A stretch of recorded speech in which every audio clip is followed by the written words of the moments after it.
장애인 문화복지신문 제250호 제7면 기사입니다. 부천시 장애인 자립생활센터 장애인 대상 자립생활 프로그램 참여자 모집.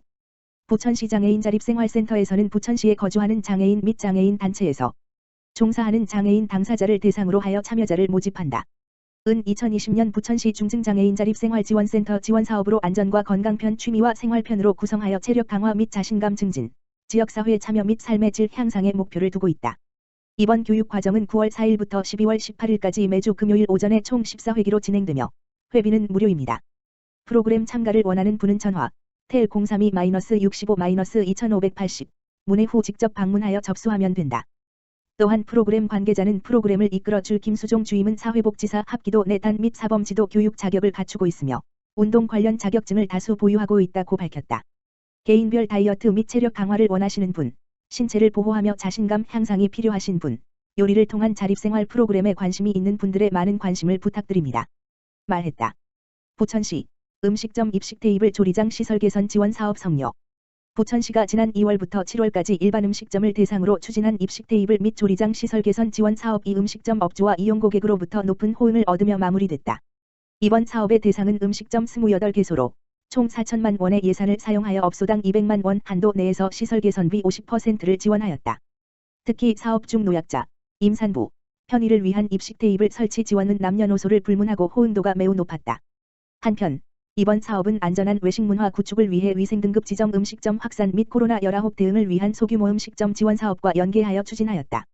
위생등급제 컨설팅과 병행한 결과 4개의 업소가 위생등급 업소로 지정받았으며 다른 4개소는 심사 중이다. 아울러 코로나19 확산 방지를 위한 안심식당으로 3개소가 지정되는 등 시설 개선과 더불어 일석이조의 효과를 거뒀다. 특히 이번 사업에는 배달음식점이 참여하며 열악했던 조리장의 위생 환경을 개선해 식중독 예방 등 시너지 효과를 가져왔다.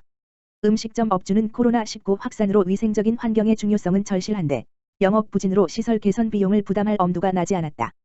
시 지원 사업을 진행하며 묵은 때를 다 벗긴다는 자세로 조리장, 홀 전체 청소를 병행했다.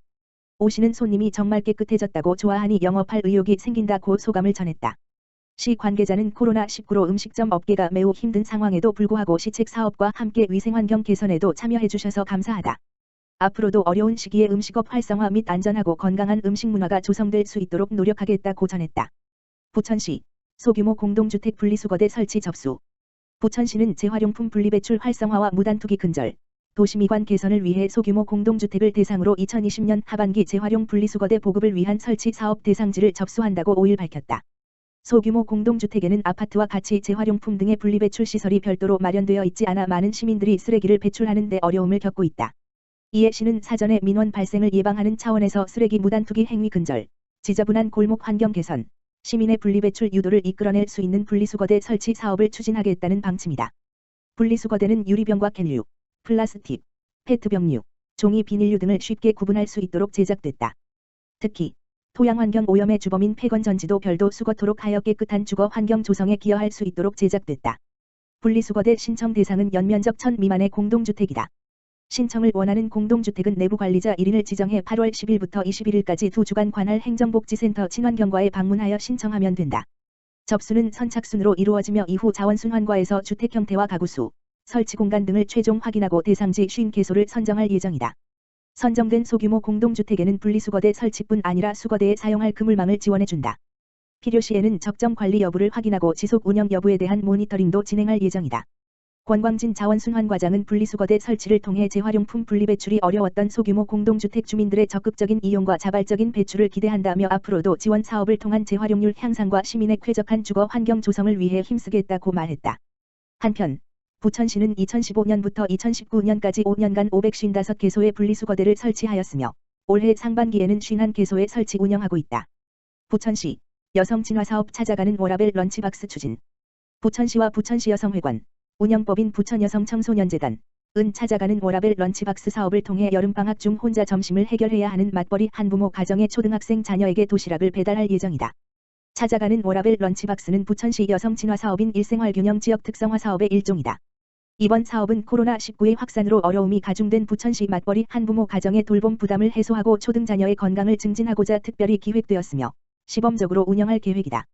모집 기간은 8월 5일부터 8월 10일로 선착순 신청이다. 지원 대상은 초등학생 자녀를 둔 워킹부모, 맞벌이 한부모 가정, 이며 기존 급식 지원 대상자는 제외된다. 신청을 원할 경우 부천시 여성회관 홈페이지에서 신청서를 다운받아 재직 증빙 서류와 함께 제출하면 된다. 선정 인원은 약 50명 정도로 초등학생 자녀 최대 2명까지 지원 가능하다. 사업에 선정될 경우 오는 8월 18일부터 8월 31일간 최대 10번 정도 도시락을 지원받게 된다. 자세한 사항은 부천시 여성회관 일생활균형지원사업팀 가만 전화기 지역번호 032-324-6670으로 문의하면 된다. 부천시 관계자는 워킹부모에게는 여름방학 동안 자녀의 점심 식사가 가장 큰 걱정이다. 특히 올해는 코로나19 장기화로 등교가 제한돼 가정에 혼자 오래 있는 자녀들의 영양 불균형 및 결식에 대한 우려가 크다고 전했다. 아울러 이번 사업이 초등학생 자녀에게는 균형 잡힌 점심 식사를 제공하고 워킹부모에게는 자녀 돌봄에 대한 걱정 없이 안심하고 일할 수 있는 환경을 제공하는 새로운 모델이 되기를 바란다고 밝혔다. 이 밖에도 부천시는 근로자의 일과 생활의 균형을 돕고자 경기도 일생활균형 지역 특성화 사업을 추진하고 있으며 코로나19 장기화로 어려움을 겪고 있는 워킹부모를 위해 찾아가는 상담, 디지털 대면 저녁 강좌, 가사 지원 서비스 등 다양한 사업을 추진하고 있다. 성남시 장애인 종합복지관 장애인식 개선 유튜브 콘텐츠 공모전 개최. 성남시 장애인 종합복지관 관장 최정환, 이하 성남장복, 은 포스코 ICT, 대표 손건재의 사회공헌 활동 뜻을 담아 작년에 이어 올해에도 장애인식 개선 유튜브 콘텐츠 공모전을 개최한다. 공모전은 성인부, 만 19세 이상 장애인, 와 청소년부, 만 19세 미만로 진행하며 개인 또는 팀 참여가 가능하고 성인부의 경우 비장애인의 동반 참여도 가능하다. 이번 공모전의 주제는 모두가 더불어 함께 사는 세상 샵사인 장애인식 개선이며 접수 기간은 이달 20일부터 8월 31일까지다. 시상은 성인부와 청소년부 각각 포스코 ICT상 200만원, 한 편, 최우수상 100만원, 두 편, 우수상 70만원, 두 편, 장려상 40만원, 네 편, 도전상 10만원, 10편을 선정하며 총 상금 1,600만원을 규모로 진행된다. 시상식은 9월 24일 목에 포스코 ICT 판교사옥에서 진행되며 최종 심사는 두 차 심사를 통과한 작품들 중 포스코 ICT 임직원들의 현장 투표를 통해 최종 선정할 예정이다. 공모전에 대한 자세한 내용은 성남시 장애인 종합복지관 홈페이지에서 확인 가능하다. 은수미 성남시장 탄천 홍수 피해 상황 점검 나서. 은수미 성남시장은 8월 7일 오후 며칠 동안 지속된 폭우의 여파로 범람한 탄천 둔치의 피해 상황을 점검하고 교량의 난간과 산책로의 상태 등 시설을 점검하기 위해 탄천변의 범람 현장을 순찰했다. 구미동 구미공원부터 순회동 탄천 습지생태원까지 약 5.5km의 탄천 산책로를 순찰하며 산책하는 시민들과 만나 산책로 이용에 대한 불편사항이나 시설 파손 신고사항을 청취했다. 은 시장은 만나는 시민들에게 집중호우로 인해 하천이 넘쳐 제대로 된 산책을 즐기기 힘들고 위험한 상황이다라며 장마가 끝나는 대로 신속하게 복구하는 데 총력을 다하겠다라고 밝혔다. 이어서 파손된 시설물과 가로수 등을 정비하던 근로자들과 만나 격려했다. 은 시장은 여러분 덕분에 안전한 산책로가 만들어지고 있다. 조금만 더 힘을 내 정비 작업에 박차를 가해 주시기 바란다. 라고 말했다. 마지막으로 순회동 탄천 습지생태원과 탄천 골프장 등 탄천 둔치의 문화시설 피해 상황까지 점검하며 시설 사전 점검과 안전사고 예방에 대한 중요성에 대해 역설했다.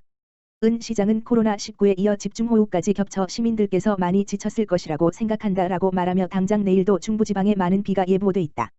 철저하게 대비해 공공과 민간 시설에 피해가 없도록 최선을 다하겠고 시민의 안전을 지키도록 노력하겠다. 라고 밝혔다. 성남시 공직자 대상 수어 형통 교실 운영. 성남시는 청각 언어장애인의 민원 편의를 돕기 위해 8월 6일부터 오는 10월 29일까지 공직자 대상 수어 형통 교실을 운영한다.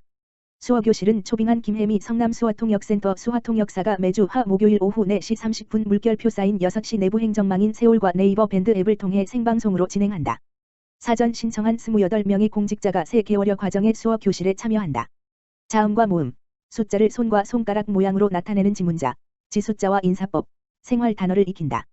기본적인 단어를 어느 정도 익힌 후엔 복지카드 여권 주민등록 초본 발급, 전입신고, 일자리 문화누리 카드 신청, 보장구 구매 상담 등 민원응대 수어를 중점적으로 배운다.